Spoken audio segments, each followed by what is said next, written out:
안녕하십니까. 인문학연구소 인연입니다.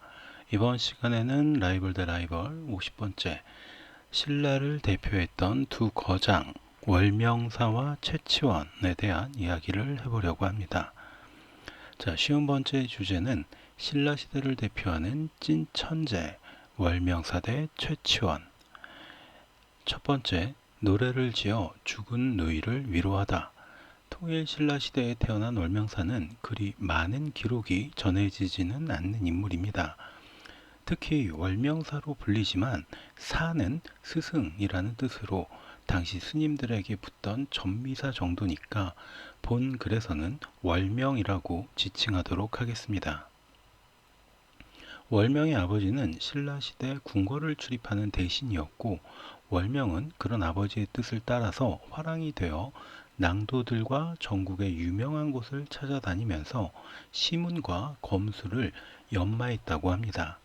그리고 이때 낭도들을 이끌면서 가르치는 스승 중에 능준이라는 도인이 있었는데, 그는 학문의 깊이는 헤아릴 수 없을 정도로 심오했고 창과 칼, 궁도, 기마술 등 무예에 대해서도 조예가 깊은 반신성과 같은 존재였다고 합니다. 이런 능준의 눈에 띈 인물이 바로 월명이었고요. 그래서 능준은 월명을 따로 불러서 특별히 시문과 무예는 물론이고 그가 알고 있던 기문등갑술, 악기 다루는 기술 등등 남김없이 전해 주었습니다. 그리고 월명 역시 이런 능준의 기대를 벗어나지 않고 밤낮을 가리지 않고 시간을 쪼개어 수련에 매진을 했죠. 시간이 흘러 능준은 자신의 죽음을 앞둔 상태에서 월명을 따로 불러서 자신의 유산을 넘겨줍니다. 그것은 천년 묵은 대나무로 만든 피리와 하나의 알약이었는데, 월명은 이 약을 먹고 앉아서 천리밖을 내다보는 신선의 경지에 이르게 되었다고 합니다. 그러던 어느 날 아버지가 새로 부인을 얻었다라는 소식을 듣고 집으로 찾아갔다가 이복 동생인 미소를 만나게 되죠. 스승의 죽음 이후 마음을 추스르기 위해 집에 머물던 월명을 미솔은 잘 따랐고, 월명 역시 그런 여동생을 예뻐했습니다. 둘은 자주 어울렸고 특히 미솔은 월명이 불러주는 피리 소리를 좋아했다고 합니다. 이 두 사람이 이복 남매로서의 정을 넘어서 이성 간의 정으로 발전하기 직전에 마을에 두 사람에 대한 소문이 떠돌기 시작했고요. 월명의 아버지는 월명을 크게 나무랐습니다. 월명은 스스로 부끄러움을 느끼고 짐을 싸서 천황사를 찾아가 불가에 귀의하게 되었죠. 문제는 혼자 남은 미솔 역시 월명을 그리워하는 마음이 너무 커져 있었다라는 사실입니다. 그리움을 참지 못한 미솔은 천황사로 월명을 찾아갔지만 이미 참선에 들었던 월명을 만날 수는 없었고, 마을로 돌아온 미솔은 그만 오라버니 월명과 거닐던 갈대숲 한쪽 연못에 몸을 던지고 맙니다. 이 소식을 뒤늦게 접한 월명은 천황사에서 미솔의 극락왕생을 기원하면서 49제를 지냈고요. 이때 미솔을 위해 부른 노래가 바로 제망매가입니다. 생사의 길은 여기 있음에 두려워하고 나는 간다는 말도 못다 이르고 갔습니까? 어느 가을 이른 바람에 여기저기 떨어지는 잎처럼 한 가지에 머물고서도 가는 곳을 모르는구나. 아, 미타 차례서 너를 만날 나는 돌을 닦으며 기다리련다. 제망매가 전문입니다. 두 번째, 신라를 대표하는 문장가. 857년에 태어난 최치원은 흔히 경주 최씨의 시조라고 불리는 인물입니다. 한 명 있었던 형이 출가를 하면서 갑작스럽게 장남이 되어 집안의 기대를 받게 된 최치원은 12살이 되던 해에 당나라로 유학을 떠나게 됩니다. 당시 신라에서는 당나라 유학생이 한 해에만 200명 이상이 될 정도로 유행이었고 일종의 엘리트가 되는 코스였죠. 그리고 그는 불과 6년 만에 당나라 방공과, 그러니까 외국인 전용 공무원 시험에서 급제를 하게 됩니다. 물론 과거에 급제했다고 해서 신라 출신인 최치원이 바로 당나라의 고위관료가 될 수는 없었고, 그는 한동안 말직을 전전하다가 산에 들어가 당나라 내국인들의 과거 시험을 준비합니다.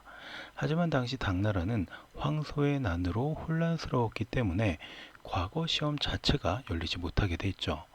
이후 회남절도사 고병의 문객으로 들어간 그는 그의 휘하에서 황소의 난을 토벌하는 작전에 참가하는데, 이때 토황소 경문을 써서 황소의 간담을 서늘하게 만들었고, 일설에서는 이 글을 읽은 황소가 너무 놀라 말에서 굴러 떨어졌다라는 이야기도 전해집니다. 이 일을 계기로 그의 문장 실력이 소문이 났고 관직의 품계도 조금이나마 높아집니다. 하지만 그가 모시던 고병은 도교에 심취해서 나란 일을 멀리하기 시작했죠. 결국 최치원은 다시 신라로 돌아올 수밖에 없었고, 나름에도 당나라에서 과거에도 급제하고 관리로서의 경력도 인정을 받아서 임금의 곁에서 경연을 담당하는 관직을 하게 됩니다.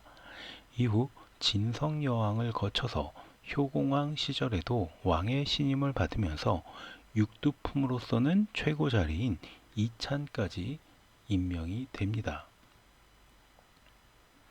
문제는 신라는 이미 진성여왕 시절부터 망해가는 중이었다는 사실입니다. 지방의 호족들이 자신의 세력을 키워서 이미 이 당시에 양길, 견훤, 궁예, 기원 같은 인물들이 신라의 땅을 나눠 먹기 시작하고 있었던 거죠. 그리고 효공왕이 임금이 된 이후로는 본격적으로 후삼국 시대가 열리게 되었고, 이런 혼란한 와중에 최치원은 벼슬에서 물러나 은거를 선택합니다. 진성여왕 시절까지만 해도 시무 10여 조를 지어서 나라를 평안케 할 방법을 모색했지만, 당시 신라는 너무나 기울어져 있었기 때문에 최치원은 은거를 택하게 된 겁니다.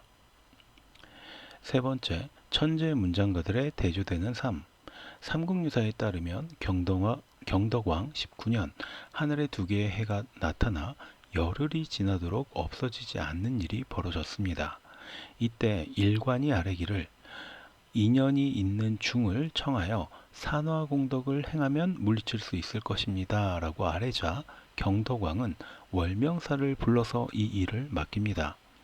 이때 월명사가 지어서 불렀던 노래가 바로 도솔가입니다.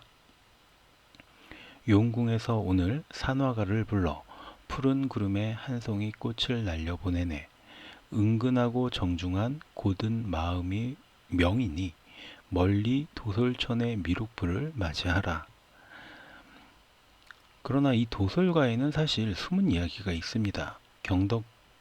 경덕왕 말기에는 귀족들의 내란 음모가 심각한 지경에 이르렀고, 이때 경덕왕이 월명사에게 혼란을 수습할 방도를 묻게 됩니다. 그러자 월명사는 현재 화랑의 힘이 가장 강성하니 그들의 마음을 사로잡아야 한다라고 조언했죠. 그리고 왕의 명령으로 모인 풍월주를 비롯한 화랑의 우두머리 30여 명에게 지금 임금이 나라를 걱정하고 백성들이 불안해 이웃조차 믿지 못하는 사태가 벌어진 것은 첫 번째 화랑이 나라를 든든하게 지켜야 할 책무를 다하지 못함에 있다 라고 꾸짖으며 불렀던 노래가 바로 도솔가라는 겁니다. 그 의미는 다음과 같습니다. 오늘에사 화랑들을 불러보내 임금이 뿌린 꽃들이여 너희는 굳은 마음으로 뜻을 받들어 오직 이 나라를 지켜야 하느니라. 이 노래를 들은 화랑의 우두머리들은 크게 반성하면서 월명사에게 큰 절을 올렸고요. 이들의 마음을 합쳐서 경덕왕을 모시자 반란 세력들도 기가 꺾이고 나라는 안정을 되찾았다고 합니다. 결국 한 편의 노래로 나라의 평안을 되찾아 주었던 거죠. 월명이 짧은 향가를 지은 데 비해서 최치원은 주로 긴 글을 썼고요. 다수의 글을 남긴 것으로 전해집니다. 그가 쓴 개원필경집은 우리나라 최고의 문집으로 평가를 받고 있습니다. 이 밖에도 난낭비서, 제왕연대력, 불국사 고금 역대기, 동문선 등 다양한 방면의 글을 썼을 뿐만 아니라 문경 봉암사 지증대사탑비나 보령 성주사지 낭해 화상탑비, 하동 쌍계사 진감선사탑비, 경주 초월산 대숭복사비 등 여러 비석의 비문을 쓰기도 했다고 합니다. 특히 월명이 도솔가를 지어서 하늘에 해가 두 개 뜨는 천재지변을 물리쳤다면 최치원은 스스로 시선이 되어서 우화등선했다라는 이야기가 전해지고 있습니다. 삼국사기에서도 그가 언제 죽었는지 알 수 없다라는 기록이 있으며 고려시대 이인로가 쓴 파한집에는 그가 머물던 집에 신발 등이 그대로 남아있는 채 그의 흔적만이 사라졌다라는 기록이 있습니다. 이 기록으로 인해서 후대에는 최치원이 가야산에 신선이 됐다라는 전설이 광범위하게 생겨나게 되었죠. 그 덕분인지 신라가 망하고 고려 현종 때에는 내사령에 추증이 되어서 조선시대까지 문묘에 배양이 되었고 이후 문창후라는 직위까지 받게 됩니다. 그리고 훗날 이규보와 이색도 명문장가로서 최치원을 손꼽기도 했죠. 신라 중기와 말기를 대표하는 천재 문장가 월명사와 최치원은 이처럼 글의 성격만큼 다른 삶을 살았습니다. 특히 국난의 현장에서 월명사는 화랑의 길을 꺾어서 임금에게 충성을 하게 만들어서 혼란을 잠재울 수 있었지만 최치원은 시무십여조를 통해서 나라를 안정시킬 방안을 제시했음에도 이미 신라의 혼란이 걷잡을 수 없는 상태였기 때문에 은거를 택하게 되었다라는 차이가 있죠. 어쨌든 이들은 각자 시대를 대표하는 문장가로 이름을 남기게 되었으니 그것만 해도 영광스러운 일이 아닐까라고 생각이 듭니다. 그러면 오늘 이야기는 여기서 모두 마치도록 하고요. 저는 다음 시간에 또 다른 컨텐츠로 찾아뵙도록 하겠습니다. 오늘 제가 들려드린 이야기가 여러분의 흥미와 호기심을 조금이라도 만족시켜 드렸다면 구독과 좋아요도 부탁드립니다. 감사합니다.